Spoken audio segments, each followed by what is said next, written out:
Maroon red কালারের আঁচল, সঙ্গে কন্ট্রাস্টে একেবারে সুরমা রঙের জমিন। বলছি আমার হাতের এই টাঙ্গাইল হাফ সিল্ক জামদানিটার কথা, যেটা পুরো আঁচল, জমিন এবং পাড় প্রত্যেকটা জায়গায় ভিন্ন ভিন্ন সব আঙ্গিকে রয়েছে উইভিং এ করা ফ্যান্টাস্টিক জারি সুতোর নকশা। আর আঁচলের শেষ অংশে থাকছে 20 থেকে 24টা সিলভার বলড্রপে ঝোলানো নরম সুতোর অনেকগুলো টাসেল। শাড়িটা একেবারে 13.5 হাতের একটা শাড়ি আছে এবং কন্ট্রাস্টে একটা ফেডেড মেরুন কালারে আপনারা বর্ডার পেয়ে যাচ্ছেন, যার শেষ অংশে পুরো 1.5 হাতের একটা স্টাইলিশ প্লেন মেরুন বর্ডার বলছি প্লেন মেরুন কালারে ব্লাউজ আছে। এবং এই যে ব্লাউজের 1.5 হাত কাপড়, এটা দিয়ে আপনারা যারা প্লাস সাইজ কিংবা ওভার সাইজড আছে নিচের মাপ অনুযায়ী যে কোনো ব্লাউজ অথবা যারা হিজাব পরেন ইচ্ছে মতো লম্বা করে স্লিভটাও রেডি করতে পারবেন।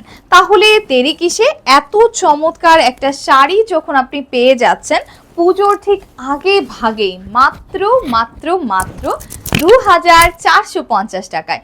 সকলকে অসংখ্য ধন্যবাদ অহনা টেক্সটাইলের সাথে থাকবার জন্য।